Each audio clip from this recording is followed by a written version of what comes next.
नमस्कार दोस्तों, स्वागत है आपका आज के मुख्य समाचार की इस वीडियो में। इसी तरह के मुख्य समाचार और ताजा खबरों को पाने के लिए सब्सक्राइब करें हमारा चैनल, साथ ही इस वीडियो को लाइक करना ना भूलें। तो आइए दोस्तों, बढ़ते हैं आज की पहली बड़ी खबर की ओर। देश में हर नागरिक की होगी सिंगल आईडी, एक साथ लिंक होंगे पैन, आधार, ड्राइविंग लाइसेंस और पासपोर्ट। दोस्तों, केंद्र सरकार आधार कार्ड की तर्ज पर एक डिजिटल आईडी पर काम कर रही है, जिसे आने वाले समय में देश के प्रत्येक नागरिक के लिए उपलब्ध कराया जाएगा। वहीं इस डिजिटल आईडी में आप अपने सभी डॉक्यूमेंट्स को लिंक कर सकेंगे। इसमें Aadhaar card, PAN card, passport, driving licence जैसे महत्वपूर्ण दस्तावेज शामिल होंगे। वहीं डिजिटल आईडी में ये सभी आईडियां एक दूसरे से लिंक होंगी और आपको वेरिफिकेशन के लिए अलग अलग आईडी की जरूरत नहीं पड़ेगी। सरकार का बड़ा फैसला, अब इन गाड़ियों में भी लगवा सकेंगे आप सीएनजी किट। दोस्तों, गाड़ियों में सीएनजी किट लगाने को लेकर केंद्र सरकार ने बड़ा फैसला लिया है। वहीं सड़क परिवहन एवं राजमार्ग मंत्रालय ने गाड़ियों में सीएनजी किट लगाने को लेकर नई अधिसूचना जारी की है। नई अधिसूचना में कहा गया है कि जल्द ही कार मालिक अपनी BS6 पेट्रोल गाड़ियों में सीएनजी किट लगवा सकेंगे, जिससे उनके ईंधन पर खर्च होने वाली लागत में 40 से 50% की कमी आएगी। इस तरह से सरकार ने सीएनजी और LPG किट के लिए रेट्रोफिटमेंट के लिए संशोधन में अनुमति दे दी है और इस संशोधन के बाद 3.5 टन से कम वजनी BS6 डीजल और पेट्रोल इंजनों में CNG या LPG किट लगवाई जा सकेगी। कोरोना वायरस अपडेट, कोरोना के नए केस में 10% की आई कमी। देश में पिछले 24 घंटों के दौरान आए 2,09,000 नए मामले, वहीं 959 लोगों की गई जान। दोस्तों, कोरोना के नए मामलों में रविवार के मुकाबले 10% की लगातार गिरावट आई है। पिछले 24 घंटों के दौरान देश में 2,09,918 नए मामले सामने आए हैं, जबकि इस दौरान 959 लोगों की जान चली गई है। हालांकि इसी दौरान 2,62,628 मरीज ठीक भी हो चुके हैं और इसके बाद देश में अब कोरोना के सक्रिय मरीजों की संख्या 18,31,318 हो गई है। वहीं पॉजिटिविटी रेट की बात करें तो 15.77% हो गया है और अब तक कुल 166 करोड़ वैक्सीनेशन किया जा चुका है। वहीं इससे पहले 24 घंटों के दौरान एक दिन में 2,35,532 लोगों को कोरोना वायरस से संक्रमित पाए जाने के बाद संक्रमण के कुल मामलों की संख्या बढ़कर 4,08,58,241 हो गई है।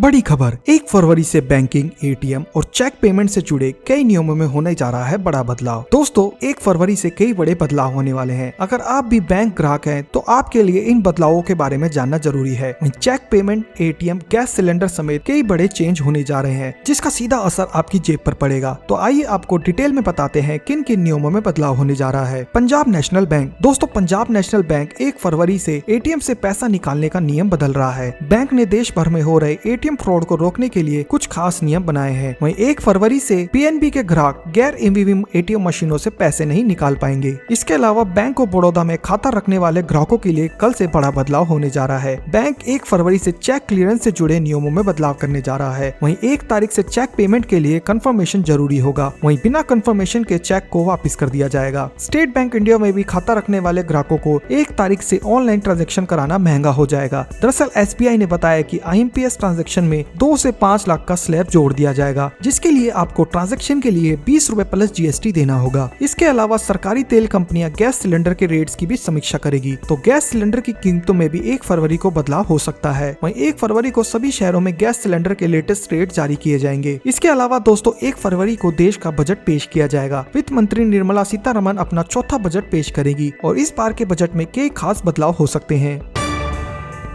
अब स्मार्टफोन के कैमरे से कर पाएंगे कोरोना का टेस्ट, जल्द आ रही है बेहद ही खास तकनीक। दोस्तों, भारत समेत पूरी दुनिया अभी कोविड के संक्रमण से लड़ रही है और इसके लक्षण दिखाई देने पर लोग टेस्ट भी करवा रहे हैं। लेकिन कोविड-19 टेस्ट को लेकर भारत ही में नहीं बल्कि दुनिया भर के देशों में लोगों को काफी परेशानियों का सामना करना पड़ रहा है। ऐसे में लोगों की इस परेशानी को कम करने के लिए कैलिफोर्निया विश्वविद्यालय के एक वैज्ञानिक समूह ने कोविड-19 टेस्ट की एक नई तकनीक का इजाद किया है। वही इस तकनीक का उपयोग करके अब लोग स्मार्टफोन की मदद से कोविड-19 का टेस्ट कर सकेंगे। वहीं सामने आई रिपोर्ट के अनुसार इस वैज्ञानिक समूह का कहना है कि कोविड-19 टेस्ट की नई परीक्षण प्रणाली की सटीकता PCR टेस्ट के बराबर है। वहीं इसका उपयोग करने के लिए आपको केवल एक स्मार्टफोन, एक ऐप और कुछ बुनियादी लैब उपकरणों की जरूरत पड़ेगी।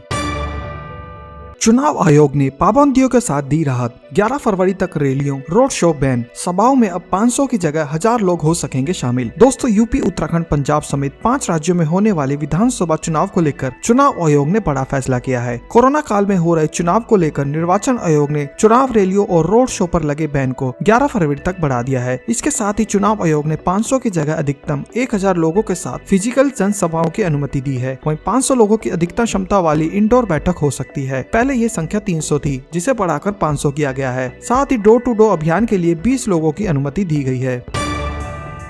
दोबारा शुरू हो सकता है किसान आंदोलन, राष्ट्रपति को भेजी चिट्ठी में किसानों ने दिया इशारा। दोस्तों, कृषि कानून के खिलाफ और अन्य मांगों को लेकर साल भर चल रहे स्थगित हुआ किसान आंदोलन क्या दोबारा शुरू हो सकता है? दरअसल आज पूरे देश में विश्व घास दिवस मना रहे किसानों के संयुक्त किसान मोर्चा ने इसका इशारा सोमवार को राष्ट्रपति रामनाथ कोविंद को लिखी चिट्ठी में दिया। मोर्चा ने कहा है कि कृषि एवं किसान कल्याण मंत्रालय के सचिव द्वारा किसानों के मुद्दों को पूरा करने के लिए सरकार की तरफ से आश्वासन दिए जाने के बाद बॉर्डर पर लगे तमाम धरना प्रदर्शनों को उठा लिया गया, पर सरकार ने उनमें से कोई वादा पूरा नहीं किया है। राष्ट्रपति को भेजे पत्र में मोर्चा ने अपनी मांगों को बताते हुए फिर से सरकार की वादा खिलाफी से वाकिफ कराया है और उनसे इन मांगों को जल्द से जल्द पूरा करने की अपील की है। संयुक्त किसान मोर्चा ने राष्ट्रपति रामनाथ कोविंद को भेजे पत्र में कहा है कि देश के किसानों ने केंद्र सरकार के किसान विरोधी कानून को रद्द करने, न्यूनतम समर्थन मूल्य की कानूनी गारंटी हासिल करने और अन्य किसान विरोधी नीतियों के खिलाफ एक अभूतपूर्व आंदोलन चलाया है। इस आंदोलन के चलते आपके हस्ताक्षर से 3 किसान विरोधी कानूनों को रद्द किया गया। उसके बाद संयुक्त किसान मोर्चा ने 21 नवंबर 2021 को प्रधानमंत्री को चिट्ठी लिखकर बकाया 6 मुद्दों की तरफ उनका ध्यान आकर्षित किया। इसके जवाब में कृषि एवं किसान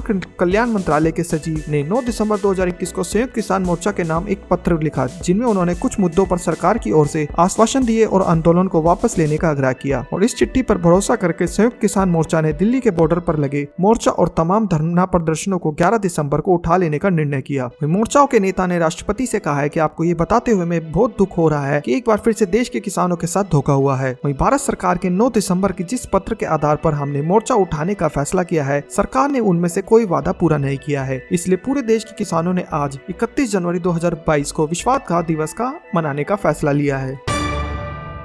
weather update, Punjab, MP, Chhattisgarh और ओडिशा में शीतलहर का अनुमान, इन इलाकों में होगी बारिश। जाने अन्य राज्यों का हाल। दोस्तों, उत्तर भारत में मौसम का मिजाज अब बदल रहा है। कई दिनों तक कोहरे और ठंड के कारण परेशान लोगों को अब राहत मिलने लगी है। वहीं लगातार धूप खिलने के बाद दिल्ली एनसीआर में तापमान सामान्य स्तर पर पहुंच गया है। वहीं मौसम विभाग की माने तो अगले 3 दिनों तक मौसम का मिजाज ऐसे ही रहने वाला है। साथ ही पश्चिमी विक्षोभ के सक्रिय होने से गुरुवार से मौसम फिर करवट लेगा। दिल्ली एनसीआर में बारिश होने से तापमान गिरेगा। वहीं इसके साथ ही आपको बताते हैं कि देश के अन्य राज्यों में मौसम का हाल क्या रहेगा। जम्मू कश्मीर और लद्दाख में अभी भी सर्द रहेंगी रातें। दोस्तों, मौसम विभाग ने अनुमान जताया कि जम्मू कश्मीर और लद्दाख में अगले 24 घंटों के दौरान ठंडी रातें रहेंगी, जबकि दोपहर में गर्मी रहेगी, क्योंकि रविवार को घाटी और लद्दाख क्षेत्र में न्यूनतम तापमान नीचे रहा। वहीं मौसम विभाग के एक अधिकारी ने कहा कि अगले 48 घंटों के दौरान आसमान साफ रहने की संभावना है। वहीं मौसम विभाग ने बताया कि पंजाब, पश्चिमी मध्य प्रदेश, छत्तीसगढ़, ओडिशा, पूर्वी मध्य महाराष्ट्र में शीतलहर चलने की संभावना है। इसके अलावा उत्तराखंड, बिहार, पूर्वी यूपी में अब ठंड बढ़ सकती है। वहीं हिमाचल प्रदेश में पिछले 48 घंटों के दौरान तापमान में 4 डिग्री की वृद्धि दर्ज की जाएगी और न्यूनतम तापमान व अधिकतम तापमान में सुधार हुआ है। और आने वाले 3 दिनों में पश्चिमी विक्षोभ सक्रिय होने से कुछ स्थानों पर बर्फबारी व निचले क्षेत्रों में बारिश होगी। वहीं मौसम विभाग के निदेशक सुरेंद्र पाल का कहना है कि 3 कारणों से तापमान में सुधार आया है। अब आने वाले दिनों में पश्चिमी विक्षोभ सक्रिय होने से